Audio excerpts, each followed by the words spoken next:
ہمیں آج یہی کہا جاتا ہے، آپ ہمیں رسول اللہ صلی اللہ علیہ وسلم کا ذکر کرنے، ذکر مصطفیٰ، جمال مصطفیٰ، کمال مصطفیٰ یہ بیان کرنے سے روکتے ہیں، آپ ہمیں درود کی محفل لگانے سے روکتے ہیں۔ بھئی ہم کیوں روکیں گے؟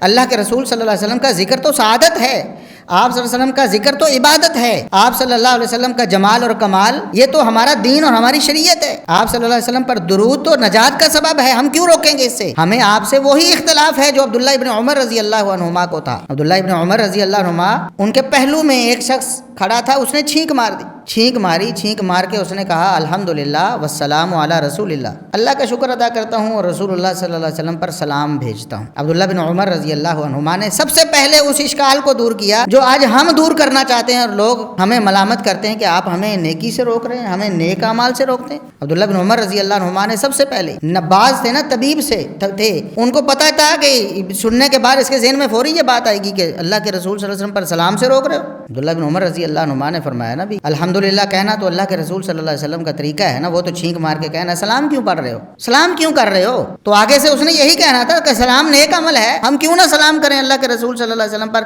سلام سے آپ روک رہے ہیں۔ تو عبداللہ بن عمر رضی اللہ عنہما نے پہلے ہی فرمایا میں بھی اللہ کی حمد کرتا ہوں اور اللہ کے رسول صلی اللہ علیہ وسلم پر سلام میں بھی بھیجتا ہوں۔ عبداللہ بن عمر فرماتے ہیں میں کوئی سلام کا منکر نہیں ہوں، لیکن ولیس ہکذا علمنا رسول اللہ صلی اللہ علیہ وسلم، لیکن اللہ کے بندے رسول اللہ صلی اللہ علیہ وسلم نے چھینک کے موقع پر ہمیں اپنے اوپر سلام بھیجنا نہیں سکھایا۔ اس موقع پر کیوں کر رہے ہو؟ ویسے سلام بھیجو جتنا مرضی، لیکن یہ جو موقع تم نے خاص کر دیا اس موقع پر آپ سلام بھیج رہے ہو، اللہ کے رسول صلی اللہ علیہ وسلم کا یہ طریقہ نہیں۔ بس یہی ہمارا اختلاف ہے، ہم بھی یہی کہتے ہیں آپ درود پڑھیں، آپ سلام پڑھیں، آپ ذکر کریں، آپ اللہ کے رسول صلی اللہ علیہ وسلم کا جمال کمال سب کچھ بیان کریں، آپ کی سیرت ساری زندگی بیان کرتے رہیں، لیکن طریقہ محمد الرسول اللہ صلی اللہ علیہ وسلم، طریقہ وہ جو آپ صلی اللہ علیہ وسلم نے اپنے صحابہ کو بتایا تھا وہ اپنائیں، اس کے بغیر آپ جو بھی عمل کریں گے اللہ رب العزت کے ہاں قابل قبول نہیں ہوگا۔ اس لیے نیک اعمال ضرور بجا لائیں، ہمیشہ بجا لائیں، نمازیں پڑھیں، روزے رکھیں، حج کریں، زکاتیں دیں، صدقہ و خیرات کریں، اللہ رب العزت کو راضی کرنے کا ہر طریقہ جو محمد الرسول اللہ صلی اللہ علیہ وسلم نے دیا ہے وہ اپنائیں، لیکن آپ صلی اللہ علیہ وسلم کے طریقے سے ہٹ کر کوئی بھی نیک عمل اللہ رب العزت کو قبول نہیں ہے۔